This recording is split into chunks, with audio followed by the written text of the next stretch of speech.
ತರುವಿನ ನೆರಳು ಕೊಡುವಂತ ಸುಖವು ಕೊಡುವನು ಕೃಪೆಯ ದಿನವು. ಸ್ಥಿರ ಇರುವ ಮನ ಎನಗಿರಲಿ ಶರಣಾಗತಿ ಎಂದು ಬರಲಿ.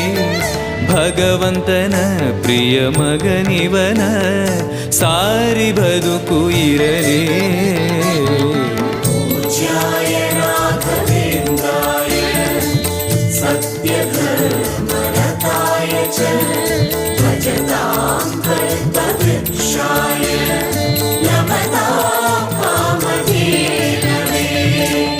ಆಲಯವೆಂದರೆ ಮಂತ್ರಾಲಯವೇ ಬೇರೆ ನಾ ಅರಿಯಲಾರೆ.